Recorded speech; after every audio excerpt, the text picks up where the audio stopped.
ایک دفعہ کا ذکر ہے کہ ایک بندر ندی کے کنارے ایک درخت پر رہتا تھا۔ بندر اکیلا تھا کیونکہ اس کا کوئی دوست یا خاندان نہیں تھا، لیکن وہ خوش اور مطمئن تھا۔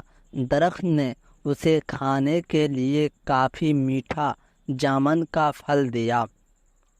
اس نے اسے دھوپ سے سایہ اور بارش سے پناہ بھی دی۔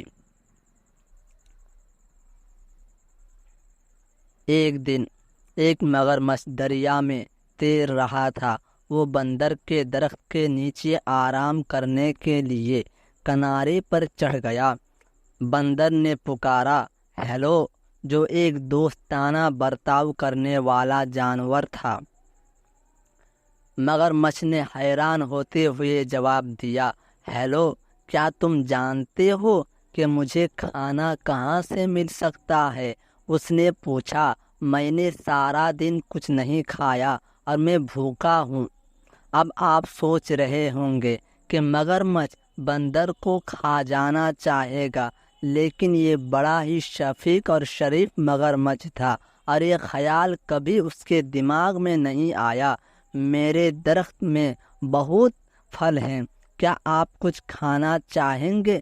بندر نے کہا، جو خود بھی بہت مہربان تھا۔ اس نے جامن کا کچھ پھل مگرمچھ کی طرف نیچے پھینک دیا۔ مگرمچھ اتنا بھوکا تھا کہ اس نے تمام جامن کھا لیے۔ حالانکہ مگرمچھ عام طور پر پھل نہیں کھاتے تھے، اسے میٹھا میٹھا پھل بہت پسند تھا، اور گلابی گودے نے اس کی زبان کو جامنی بنا دیا۔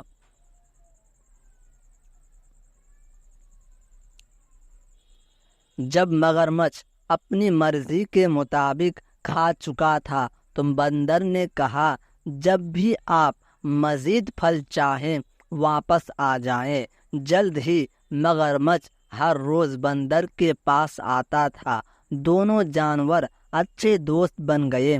وہ باتیں کرتے، ایک دوسرے کو کہانیاں سناتے اور بہت سے میٹھے جامن ایک ساتھ کھاتے۔ ایک دن مگرمچھ نے بندر کو اپنی بیوی اور خاندان کے بارے میں بتایا۔ بندر نے کہا، آج واپس جاتے وقت اپنی بیوی کے لیے بھی کچھ پھل لے جانا۔ مگرمچھ کی بیوی کو جامن بہت پسند آئے۔ اس نے پہلے کبھی اتنی میٹھی چیز نہیں کھائی تھی، لیکن وہ اپنی شوہر کی طرح مہربان اور نرم مزاج نہیں تھی۔ اس نے اپنے شوہر سے کہا، تصور کیجئے کہ بندر جب یہ جامن روزانہ کھاتا ہے تو اس کا ذائقہ کتنا میٹھا ہوگا۔ مہربان مگرمچھ نے اپنی بیوی کو سمجھانے کی کوشش کی کہ وہ بندر کو نہیں کھا سکتا، وہ میرا سب سے اچھا دوست ہے۔ اس نے کہا، مگرمچھ کی لالچی بیوی نے نہ سنی۔ اپنے شوہر سے وہ کام کروانے کے لیے جو وہ چاہتی تھی، اس نے بیمار ہونے کا بہانہ کیا۔ میں مر رہی ہوں اور صرف ایک پیارے بندر کا دل ہی مجھے ٹھیک کر سکتا ہے۔ اس نے اپنے شوہر کو پکارا، اگر تم مجھ سے محبت کرتے ہو تو تم اپنے دوست بندر کو پکڑو گے اور مجھے اس کا دل کھانے دو گے۔ بیچارے مگرمچھ کو سمجھ نہیں آ رہی تھی کہ وہ کیا کرے۔ وہ اپنے دوست کو کھانا نہیں چاہتا تھا، لیکن وہ اپنی بیوی کو مرنے نہیں دے سکتا تھا۔ آخر کار اس نے فیصلہ کیا کہ اسے کیا کرنا ہے، اور اگلی بار جب وہ بندر کے پاس گیا تو اس نے اس سے کہا کہ وہ اس کی بیوی سے ملنے آئے، کیونکہ وہ جامن کے خوبصورت پھل کے لیے ذاتی طور پر اس کا شکریہ ادا کرنا چاہتی تھی۔ بندر خوش ہوا، لیکن کہا کہ وہ نہیں جا سکتا کیونکہ وہ تیرنا نہیں جانتا تھا۔ اس کی فکر نہ کرو، مگرمچھ نے کہا، میں تمہیں اپنی پیٹھ پر لے کر جاؤں گا۔ بندر راضی ہو گیا اور مگرمچھ کی پیٹھ پر کود کر بیٹھ گیا۔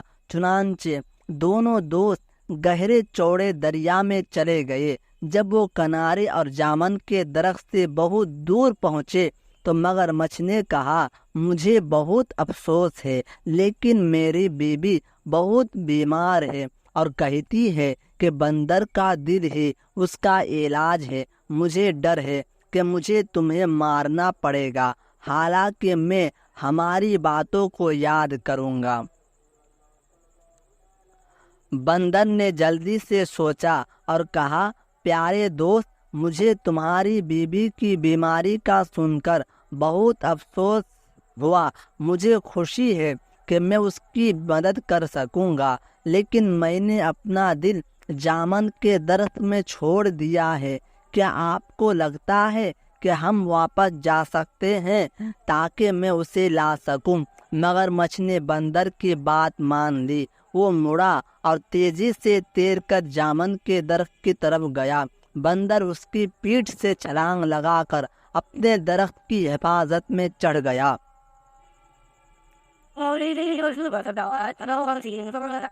میں نے سوچا کہ آپ میرے دوست ہیں، اس نے پکارا۔ کیا تم نہیں جانتے کہ ہم اپنے دل کو اپنے اندر رکھتے ہیں؟ میں پھر کبھی تم پر بھروسہ نہیں کروں گا اور نہ ہی تمہیں اپنے درخت کا پھل دوں گا۔ چلے جاؤ اور واپس نہ آنا۔ مگرمچھ نے اپنے آپ کو بہت ہی بیوقوف محسوس کیا۔ اس نے ایک دوست اور اچھے میٹھے پھل کی فراہمی کھو دی تھی۔ بندر نے خود کو بچا لیا تھا کیونکہ اس نے جلدی سوچ لیا تھا۔ اس دن سے اس نے پھر کبھی مگرمچھوں پر بھروسہ نہیں کیا۔